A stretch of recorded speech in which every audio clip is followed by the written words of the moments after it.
Deixa eu pedir para o Theo Cury se juntar a nós, porque ele traz apuração sobre as indicações de Lula para cortes superiores neste atual mandato, que ele assumiu em janeiro de 2023. Foram 4 mulheres, a despeito de mais de uma dezena de vagas nesses tribunais, Theo. Exatamente, Yuri. O presidente Lula, que foi eleito com promessas de aumentar a pluralidade de tribunais superiores, presença plural em ministérios do governo, indicou apenas 4 mulheres a tribunais superiores nesses 2 anos e meio de mandato. Desde 2023 até agora foram 4 indicações de mulheres, sendo 2 somente ontem, para se ter uma ideia. Foram 2 indicações ao Superior Tribunal de Justiça, uma indicação ao Tribunal Superior Eleitoral e outra indicação ao Superior Tribunal Militar.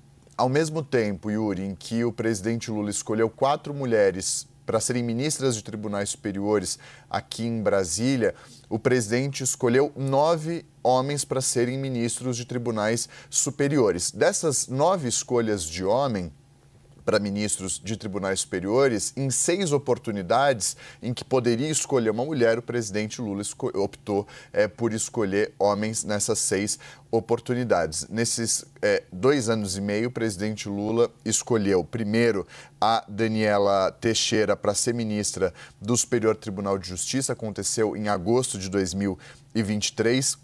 Voltou somente a escolher uma ministra mulher para Tribunal Superior no dia 8 de março desse ano, justamente numa data simbólica, Dia Internacional das Mulheres. Ele escolheu a advogada Verônica Abdala Sterman para ser ministra do Superior Tribunal Militar.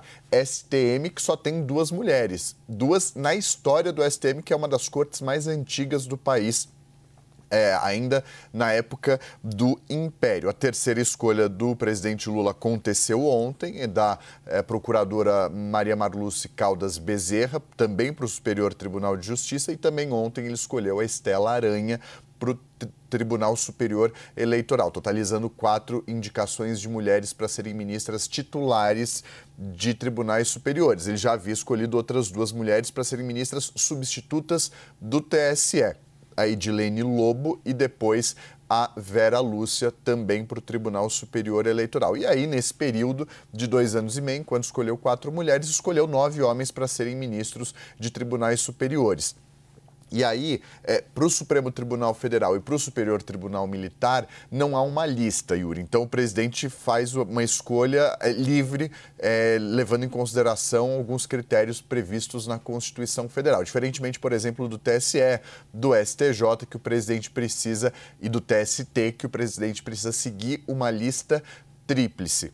Ou, dependendo da formatação, uma lista quádrupla, com 4 nomes. Fato é que, dos 9 ministros que ele escolheu, em 6 oportunidades, o presidente Lula escolheu um homem, tendo como possibilidade também uma mulher. O presidente já se manifestou algumas vezes falando com relação a isso, que não faz essa distinção, que ele escolhe o seu candidato ou define o nome que quer, seja de um advogado, de um desembargador ou de um procurador, uma promotora, pelo trabalho que essas pessoas fazem. Fato é que no passado o presidente já levou muito em consideração essa diversidade em tribunais superiores. O presidente foi crucial para a escolha de uma série de ministras mulheres, não só no Supremo Tribunal Federal, exemplo da atual presidente do TSE, a ministra Carmen Lúcia, mas muitas mulheres no Superior Tribunal de Justiça, Yuri. Esse é o cenário e, obviamente, gerou uma série de críticas. Essa baixa representatividade, você vai se lembrar, inclusive, o presidente do Superior Tribunal de Justiça, o Herman Benjamin, mandou essas 2 listas tríplices para o presidente Lula, em que ele escolheu a Marluce Caldas e o Carlos Brandão, da seguinte forma: 3 homens e 3 mulheres, só que em listas mistas. Por exemplo, Carlos Brandão foi escolhido numa lista com outras 2 mulheres. Então, ao escolher ele, o presidente preteriu 2 mulheres. Na escolha da Marluce, escolheu uma mulher numa lista com 2 homens. Enfim, foi uma tentativa do STJ de trazer a possibilidade de uma paridade que, obviamente, não foi seguida totalmente, mas o presidente acabou escolhendo um homem e uma mulher. Alvo de críticas de entidades, alvo de críticas de ministras do governo e também de ministras dos tribunais. A própria presidente do Superior Tribunal Militar, em entrevista à CNN no começo desse ano, fez um apelo para que o presidente Lula aumentasse o número de mulheres na corte. Acabou acontecendo, mas outras mulheres ministras do governo também fizeram apelos para indicações para tribunais superiores, algo que não vem acontecendo na mesma proporção.